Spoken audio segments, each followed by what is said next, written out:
This video is all about owning your autonomy. And the thing that should happen on the back end of that, once you own your autonomy, is maximizing engagement, your own and everyone else's around you. Really, if you understand how to maximize your own autonomy, you should be able to facilitate everyone else around you, and that will maximize engagement. Hopefully you'll see that through these slides. I'm going to try and cover it off as quickly as I can. So what is it all about autonomy? What is it? And really, we are all autonomous already, aren't we? You know, it's self-managing. And many people have a strange relationship with this, and myself included. We don't initially think that actually we are autonomous in everything we do, but we are, no matter what you see around that. And the moment you really understand that is the moment that you really don't want to do something. You decide you're not doing something, and you'll notice that nothing can really budge you until you decide to do something, unless, of course, someone, I suppose, attaches all sorts to you and makes your body to move in certain ways. But unless someone does something very physically to you, no one can make you do anything, right? And we are fully autonomous. And the strange thing is, I suppose, when we begin to feel we're not autonomous, that's where our performance is completely affected. When we feel people are controlling us, or we feel that, we can't manage ourselves as we see fit, we start disengaging from the environments we're in.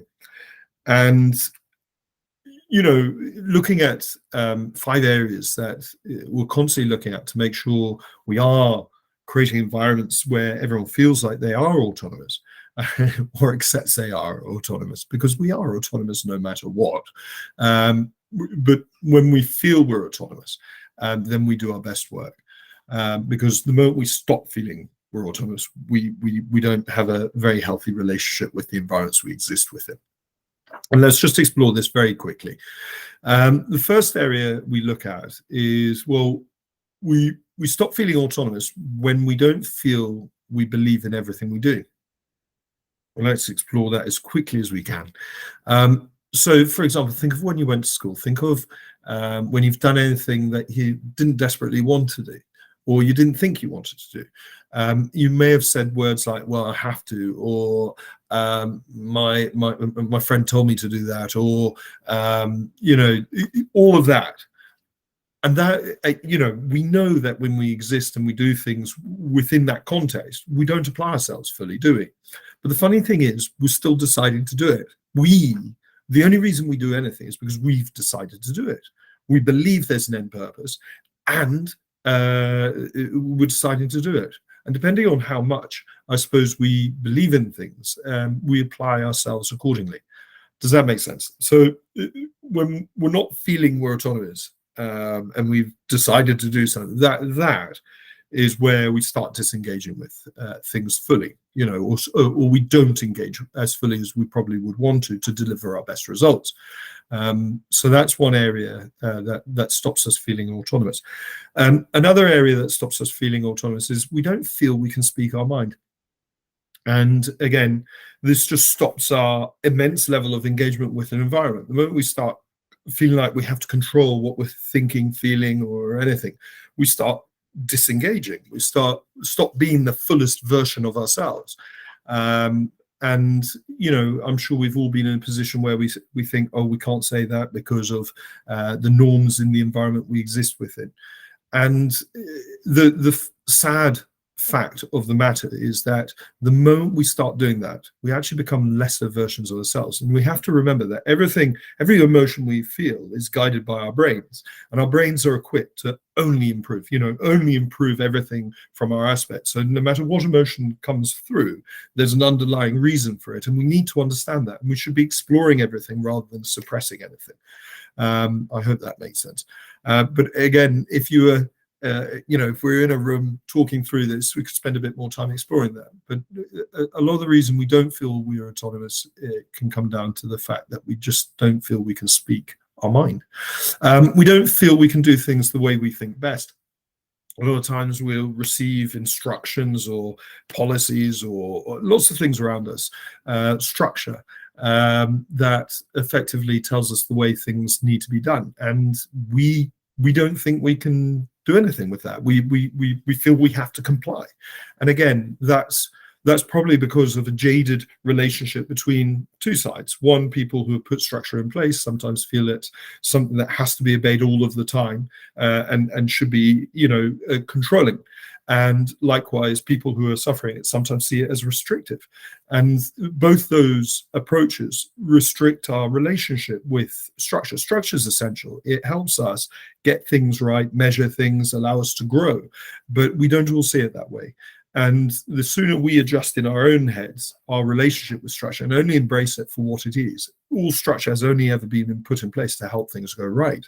And the moment we start seeing it that way and start going, well, actually, yeah, I enjoy structure, then until we see it that way, we'll only see it as something that controls us, and we disengage. We don't feel like we're as autonomous as we need to be. But that again is entirely controlled by ourselves. And as you can see at the bottom, it says we are our own worst enemy. And it all comes down to our views of these things as to how much we can feel that actually we are autonomous in everything we do, and take control of it. And we don't feel, next point down, we don't feel we can manage ourselves as we see best. So a lot of the time you'll have people sort of saying, well, I work 9 to 5, I can't do anything during those hours. So if you had a reunion during the day, you may not even raise it with your colleagues. Let's say it was from 12 till 2, people you haven't seen for 20 years. You may not even raise it with your environment because you see it that you're not in charge of yourself. You're constricted by your environment. And again, no environment would want you to feel that way, because ultimately, if you are beginning to feel that you are controlled, you are restricted, you're going to disengage. And nobody wants that. Everybody wants high engagement. Everyone wants you to be fully there. And the moment we start feeling that we can't manage ourselves as we see fit, that's again where we start disengaging. We don't feel positively about collaborating with everyone and everything around us all the time. And this is one of my favorites, because I think it's so common, isn't it? We build up bitterness, resentment, frustration, judgment on so many things around us, and we allow that to affect the way we interact with things.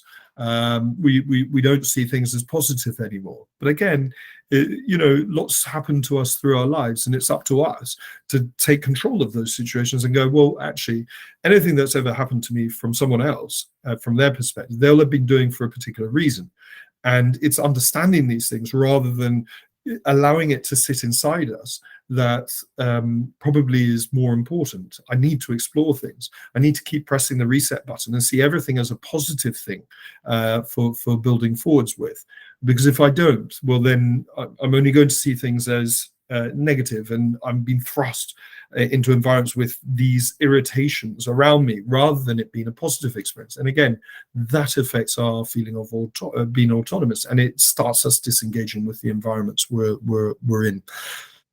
That was a lot to get through. I hope that all made sense. Those are the things that stop us feeling we are autonomous. But remember, no matter whether we feel we are autonomous or not, we are. We all decide what we do, and we all find the purpose in everything we do. No matter what happens, I could ask you all to stand up right now, and you'd either do it or you wouldn't. But if you did stand up, you'd have seen a purpose in it, and it might be because I've said it. There must have been a reason to it. Who knows? And if you don't do it, it's because you've decided it's just not worth it.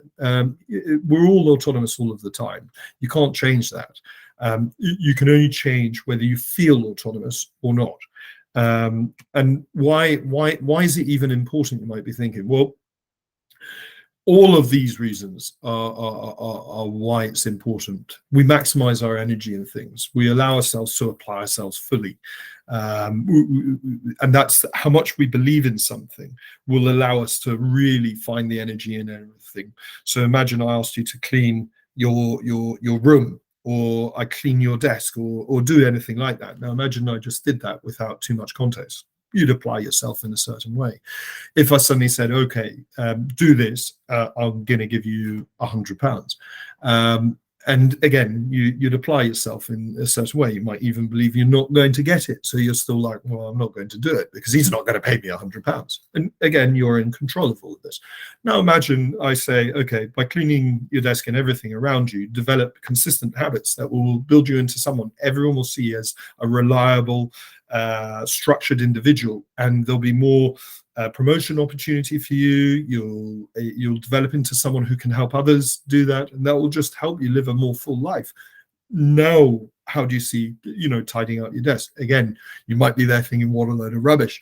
But if you have sort of bought into that, you'll find the energy grows, and you'll just find new ways of doing it. But yeah, so the more we believe in things, the more energy we have, the more resilience, the more likely we'll continue doing things, the more proactive we become, finding ways of doing things differently, finding better ways of doing things, so it doesn't take so long. Does that make sense? The next thing we find is around honesty. We move quicker. A lot of us allow things to build up inside ourselves, don't we? We don't offload. We don't talk about the things we've noticed along a journey, and it just doesn't allow us to move quicker, because ultimately things come out in the end. And all we do by restricting ourselves and what we say the moment they occur is we slow everything down. Because ultimately things sit inside us, they slow us down, we get distracted. We need to get better at just offloading the moment things occur. And we continuously improve if we're in charge of our autonomy. We embrace structure as a great thing for helping us grow. All structure is a result of everything that's happened before, and people recognizing what's needed to help things go right. It might be immensely intensive structure, but it's the way it is for a reason. All you need to do is start embracing it and going, well, it is where it is for a reason. And now, how do I help it grow? How do I get involved with that to help it become better? Because that's all we all want, is better. And it's that relationship that you start changing, where you don't see any structure as repressive. You see it as entirely a base to grow from. We maintain our own balance and sustainability. This is so important, isn't it? That our own balance as individuals and ability to keep on going, we're entirely in charge of that. As individuals, we either prioritize things or we don't, but we take control of that, and that's very important for all of that. And we minimize conflict. The moment you start seeing everything that anyone does to you as not something that someone's trying to hurt you in any way, it's just doing something from their perspective which should improve the environment, and constantly exploring why these things are happening and how you can all build forward together, well, then you're less likely to have these conflict points where you're feeling bitter, angry about the people's behavior towards you, and allowing that to affect you. I hope that makes sense. Flying through these is much quicker than I'd usually go. We build forward with everyone and everything around us. And that's so important. Collective intelligence, collective amazingness, using everything around us. You could go and exist in a cabin for your life, and come out after everything that's gone on in your world, and come out and have invented the wheel or reinvented the wheel. And that's the problem when we all become insular thinking, and we just don't grow forwards from everything that's happened before. And if we can develop into vehicles that constantly recognize that everything is the way it is for a reason, and all the great things that have existed within the reason, and we're only going to build forward with everything, then you just get greater innovation. As you can see on the next line, you get greater advancements, and ultimately just better. And then I suppose we remove the clutter from our brain, because so much sits within our brains, doesn't it? And confuses what's important. Whereas by owning your own autonomy and being in charge of yourself, you decide what sits in you, what doesn't, and you take control. And ultimately, the last one I think that is the most important. If you're owning your own autonomy, and you're recognizing these areas as important, then you can support others. I think the moment that you're allowing the world to happen to you, you're not in control of everything, and within you, The moment you're saying, well, actually it's this way and we're restricted by it, the moment you're taking these views on things, really helping others grow, it's not possible, or it's limited, I should say. Does that make sense? Flying through it. And so how do we own our own autonomy? And 5 simple rules. We believe in everything we do.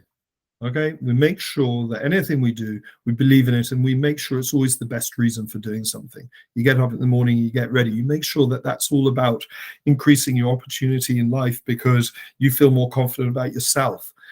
When you're not having to worry about, is your hair a certain way, is your suit a certain way, you do that, you own that. You find the best reason for doing everything in your world. You offload the moment things occur. You don't allow this idea that we have to observe certain restraint. You recognize that it's more important to deliver things at speed. Everyone wants the world to grow and improve as quickly as possible. We're in more demanding times than ever.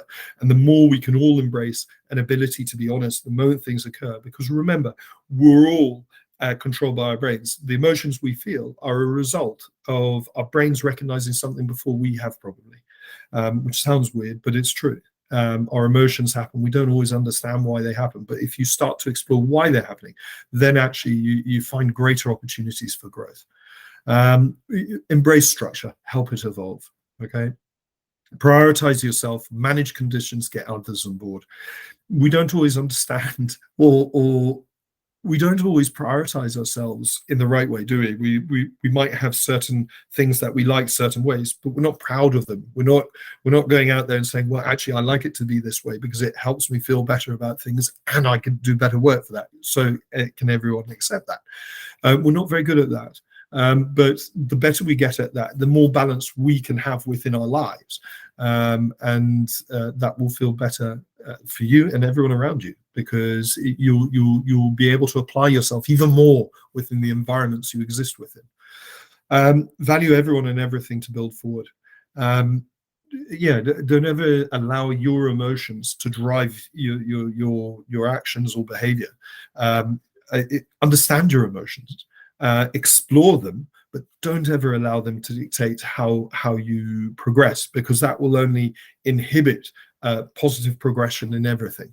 And that, so you observe these 5 areas and you can get control of your own autonomy. These are the areas. Here's a little bit of an infographic that just allows you to understand that any one of these drops off, I'm afraid you start going into survival mode. You don't believe in the things you're doing. I'm afraid you just start, you're disengaged. You're just one foot in front of the other.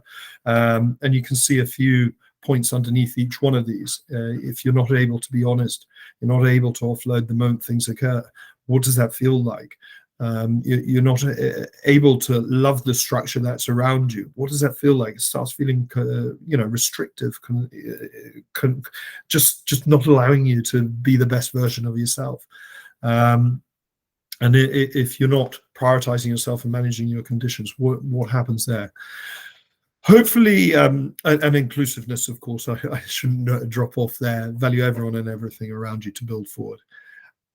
All of these things are so important. There are only 5, and if you manage each one of these areas, you will own your own autonomy, and you will help others to hopefully manage theirs. Because you'll understand the importance. Because any one of these drops off, I'm afraid it inhibits your ability to perform immediately. You're disengaged. You're not there anymore. And what do you do to start getting it all back? Well, we've got an acronym, RACE, to perform, and it's regroup. Get to a safe space to start reflecting. Get to a safe space, and that's it. Get everyone who's involved into a safe space if you're in a team. Start thinking about the things that aren't working for you. What is it that's going wrong? It'll be something within one of these 5 areas, I'm absolutely guaranteeing. And then start building up each one of these areas, making sure it's in the right space, and then get back in, engage. Hopefully that all makes sense. As I've said, it's a very quick exploration to see if we can spread the message further and wider, and hopefully you've understood it and you can start owning your own autonomy, and then you can help others to do that as well. Obviously, if you've got any questions, do get in touch via any of the modes on the screen, and hopefully we can help the world become a much higher performing, happier place just by understanding everything of what we've looked at.